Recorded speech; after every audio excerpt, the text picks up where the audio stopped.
আসসালামু আলাইকুম, কেমন আছেন সবাই? আশা করছি সবাই ভালো আছেন। তো আবার একটা নতুন ভিডিও নিয়ে আসলাম। এখানে গরুর মাংস দিয়া বিরিয়ানি রান্না করা হইতেছিল, আমার আম্মা রান্না করতেছিল। তো বাবার বাড়িতে যাওয়ার পরে এত সুখ পাইয়া আলসামিতে কোনো ভিডিওই করা হইতেছে না। তো এই কারণে ভাবলাম তো একটু যেহেতু কাজ রেগুলার ভিডিও ছাড়া দরকার, তো সামান্য ছোট্ট করে একটা মিনি ব্লগ শেয়ার করি। তো এই যে বিরিয়ানি রান্না করা শেষ, এখন এইখানে আমি আর কি বলে নিয়ে যাইতেছিলাম, আমার আব্বা ভাই আমরা সবাই একসাথে খাবো। এই কারণে আর কি বিরিয়ানি বলে নিতেছিলাম, আর আমার ভাই একটু ভিডিও করে দিছে।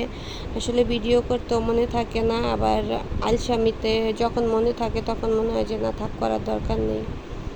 তারপরে যে অনেকগুলা লতি তুইলা নিয়ে আসা হয়েছে, আমার আব্বা নিয়ে আসছিল। এর আগের একটা ভিডিওতেও আপনারা দেখছেন অনেকগুলা লতি আনা হয়েছিল। তো এই লতিগুলা ঢাকায় নিয়ে আসা হয়েছে আমার শ্বশুর বাড়িতে। এখন কিন্তু আমি বর্তমানে ঢাকায় চলে আসছি। তো আগের দুই একটা ভিডিও আছে, তো ভাবলাম ওইটা একটু শেয়ার করি, তারপরে ঢাকার ভিডিও শেয়ার করব। আর এইখানে সন্ধ্যার দিক দিয়ে সেমাই রান্না করা হইব, এই কারণে আর কি দুধ জাল দিয়া করা হয়েছে।